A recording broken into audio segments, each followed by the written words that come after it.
টাকা ছাড়বো না, সেটাই হচ্ছে ভারতীয় জনতা পার্টি। বিজেপি মানে কি?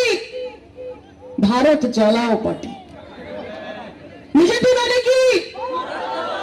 ভারতীয় জুমলা পার্টি। জুমলা নিয়ে নিচ্ছে, বলছে বছরে 2 কোটি চাকরি দেবো। আমার এখানে ভাই বোনেরা আছে, হাত তুলে বলো তো, সোনাইয়ের কটা ছেলে চাকরি পেয়েছে, কটা মেয়ে চাকরি পেয়েছে? তা 12 বছরে 24 কোটি চাকরি তো হয় কি চাচা? ঠিক বলছি তো? 12 বছরে 24 কোটি চাকরি হয়। আমার সোনাইয়ের ভাই বোনেরা, আমার বরাকের ভাই বোনেরা কটা চাকরি পেয়েছে? অ্যাকাউন্টে 15 লক্ষ টাকা। 15 পয়সা কজন পেয়েছেন নরেন্দ্র মোদীর কাছ থেকে, বিজেপির সরকারের থেকে? হাত তুলে বলুন তো। এই মঞ্চ ছেড়ে চলে যাব আমি এক্ষুনি। তাই বলি যে এই ভারতীয় জনতা পার্টির একটাই কথা, एक ही है किस्सा के चाय से शुरू हुई थी सरकार और गाय पे अटक गए। कि चाय से शुरू हुई थी सरकार और गाय पे अटक गए। आज के पापा मोदी जी रास्ते में भटक गए।